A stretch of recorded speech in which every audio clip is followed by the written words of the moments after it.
Help us change the culture by buying our latest single from Timcast Records, Only Ever Wanted, by clicking the link in the description below. Let's jump to this story from Timcast.com. White House doubles down on Biden's semi-fascism claim about MAGA Republicans.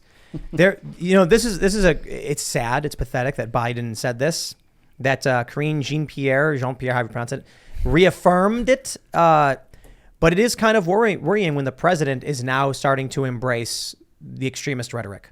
It's one thing when he said he was going to be a great uniter and bring people together, and now he's continually doing the exact opposite. It makes me worried about what he wants, what the establishment wants for this country.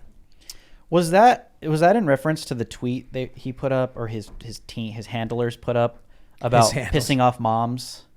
Like the MAGA Republicans have pissed off the moms. No, he said they were embracing semi-fascism. Okay, so this is a separate tweet. But here we go. Yeah, that's the thing, dude. It's like it's the continued gaslighting, you know? You almost get exhausted talking about it.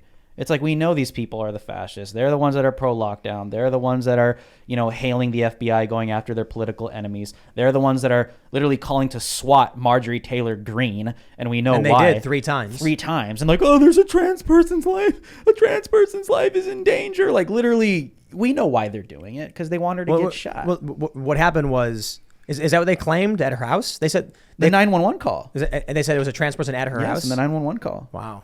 But I think it's just like a deeper issue too, right? It's like this idea that your political opponent doesn't just disagree with you because they disagree with you, and the things that they disagree with you on makes them an evil person. It makes them reprehensible. It makes them that we can't be part of the same country. And you saw this with Kathy Hochul in New York too recently, where she was telling her constituents that voted red or voted for the right, the Republican, get on an airplane, get on a bus, and go down to Florida where you belong because you're not a New Yorker. And so it's like this winner take all kind of mindset in politics, that if we win, then everybody else that voted against us is a terrible human being, and I don't want to share a country with you, right? It's not just you voted different because you may live in upstate New York and you're a farmer and you have different prerogatives and different things that you care about. It's you're an evil person. Yep. What is semi-fascism? You know what I think it is? I think if what does that even mean? It means if he came out and said fascist, he'd have nowhere to go. So he needs to be able to one-up it. So now in 2023, 24, election season, he's going to be like, they've gone to full fascism now. Yeah, but that was 2016 to 2020. Yeah, but now he's talking about the regular people. It's like they're trying to find a way to go away from Trump and then take whatever the anger they had towards Trump and apply it to everyone. Well, they already did this with the the moms and the school boards, right? It was like Merrick Garland calling these school moms domestic terrorists. I guess I could see that. I see the escalation there, because like 2016 to 2020 was like Trump's a fascist, refuse fascism, Antifa calling out saying that this is the second coming of Adolf Hitler, referring to Trump, but that was like the rhetoric of the extremists on the left, like on the ground, right? Because I hear that, I'm like, that's nothing new. But I guess now hearing it like officially from like the top Democrat I think in the White House is the rhetoric goes from Antifa, Black Lives Matter, these psychos on the left. I think that's a testament to who's really behind him right now, which is not a surprise, right? We all saw that coming. Like, this use of the term fascist is kind of insane, because what do you call fascism? Corporate government collusion. I mean, that's like Mussolini's fascism, when the state and corporations come together for the greater empowerment of the state. We've got the FBI is working with Facebook, with all the social media companies. We've got slave labor in China, where we're getting our clothing from. Like, the system is fascist. We're built on a fascist system. We're all semi-fascist because we're participating in it. So, but there are end of story. Quit blaming people for it. Well, there are people who oppose it, and then Biden is actively in it while accusing you of doing it. I'd like to know what their opposition really entails, because speaking out against it but then still doing it is not an opposition. It's faux. It's if anything, it's hypocritical. Yeah, but it's only fascism, like, technically to them, if it's coming directly from the government. Like, they're circumnavigating that by even with the Zuckerberg thing. Like, I disagree. Like, they're cheering on the feds. It's only fascism if it opposes them. And it could, like, literally anything. You could be a kid selling candy bars and then be like, you're dumb, and they'll be like, fascist. Yeah, I'm interested. You've got the FBI raiding the former president's home, unprecedented. You've got COVID lockdowns, and they're still calling you the dude who's like, can I cut someone's hair? I'm a barber. No, you're a fascist. It's like, DeSantis what? too. That's what, like dude? Charlie Crist is going with that narrative. DeSantis is a fascist. Well, Charlie How does Crist that work? called him a dictator. Did you see that? Yeah. He called him a dictator a couple days ago, and he was like, DeSantis was like, dude, how? I was lifting the measures. I was trying to let people Trump live wasn't their lives. Trump wasn't calling out the military during the riots, which many people thought he should have. I think he should have. The day Yeah. 2, I thought he should have. I Yeah. actually told you that day 2 is like, this is going to get out of control if we don't put the National Guard in there right now. There are still too many people who think they can convince fascists that they're not fascists. You know what I mean? They're like, you called me a fascist, but I'm not, I swear. Bro, half these people, they know full well you're not a fascist. You're not going to convince them. Donald Trump trying to win over the mainstream media is just laughably dumb. Like, he's giving them interviews, and then what do they do every single time? They lie about him, they smear him, and he keeps doing it. Yeah, it kind of like goes backwards on his initial like fake news, swipes, 2015 and on. But what's interesting about this claim, semi-fascism, according to the White House, claim about MAGA Republicans.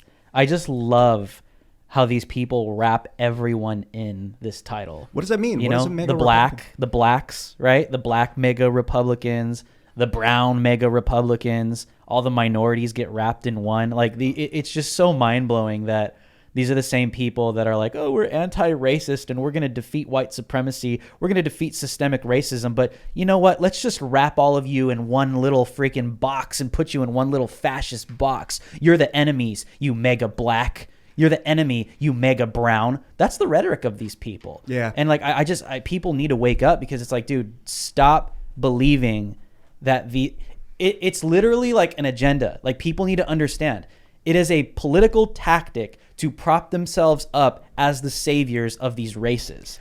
People need to know that. I think a large component of it is rooted in nothing. It is literally nothing. When you have prominent individuals who have their roots in nothing, they'll say anything. And so they end up making videos where they'll say anything for the sake of adhering to the cult. For example, like on this show, for instance, I think it was Nina Turner. She tweeted out that credit scores were created in 1989 and to keep poor people poor, and it should be abolished. And I said, agreed. I think the credit scoring system is BS and should be gotten rid of. Yeah. Absolutely. You want to give a loan to somebody? There shouldn't be a credit scoring system where we have no accountability to how they do it. I have had instances where companies will put a derogatory mark on my credit and I can't do anything about it. Screw that. And they're BS. Yeah. She's right. And she's a fringe, like, she's a very lefty. We've criticized her heavily, but I'll shout her out for being right. But there are many of these political commentators you'll see on the left will never do that. In fact, my favorite example, when we did a segment on conservatives being more attractive than liberals because science shows it, the Young Turks insulted me, called me ugly, and then went, but he's right. What was the point of that? I don't think being conservative little doesn't kid, dude. make you more attractive. It's that attractive people tend towards conservatism because they're happy with the status quo because they're getting things given Exactly. to them. Exactly. And that was what we were saying. It's the idea of Well, privilege. because these people claimed that like working out and being healthy is like a symbol of white That's supremacy. true too. Yeah. now they're upset about it, that people have privilege or whatever. You know, Exactly. what really bothers me about this is this divide and conquer mentality of like the MAGA Republicans being evil is like, it's what Mao's communist uprising did in China. Is they had the red class and the black class, and it was like, if you were a communist in the party, you were red, and if you were not, then you were part of this black class, and the other kids at the school would know, and they would make fun of the kids whose parents were in the black. And so they had to, like, the way to get entrance into the red class, which was the okay one, is you'd have to turn someone in or turn your parents in. This is what they're doing. It's a cult. It feels like that. It's a divide and conquer, and it's cult. really either low intelligence strategy or it's insidious and it's on purpose. I can't figure it out. I just want to shout out one of the funniest things I've seen in a long time was Hassan Piker doing a video review of a song we released 2 years ago, Will of the People, where he was saying it was wrong, and it was like, he called it awesome, but I don't know if he was saying that was like ironic or whatever, but he was criticizing it, saying it was just not good and stuff like that. And the comments were people saying, I actually liked that song. I have it in my playlist. Oh no, I didn't realize that was Tim Pool. And that's the funny thing about it. You like the song is good, the message is good, and then you found out it was from me, and then you got mad and didn't like it. That's a cult. No, they got mad and they still liked it. Maybe, but they have to worst tell part. it. So this is the thing, right? Nickelback, for instance, a great example of this. If look, man, I just got to say, one day someone held up a sign that said Rahm Emanuel likes Nickelback. And then all of a sudden, Nickelback became band non grata. It was like, if you like Nickelback, you're not fun, you're not cool, you're a loser, even though they have multiple top 10 hits. As I have to say, not my jam, but clearly people like it if they were number one for 4 weeks straight, which is kind of crazy. It's like that's a feat to perform. But all of these leftists are like, Nickelback is dumb, because all they know how to do is parrot each other and say what is acceptable. A good example, when I was at the Battle for Berkeley, not the battle, a battle for Berkeley, there were many of them. Mm-hmm.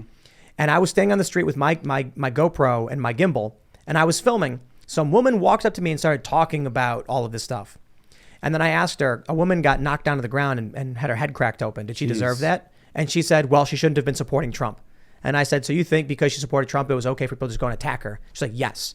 And then I was like, so if like a woman was wearing skimpy clothes and walked into a bunch of men and they attacked her, it'd be her fault? And she goes, yeah.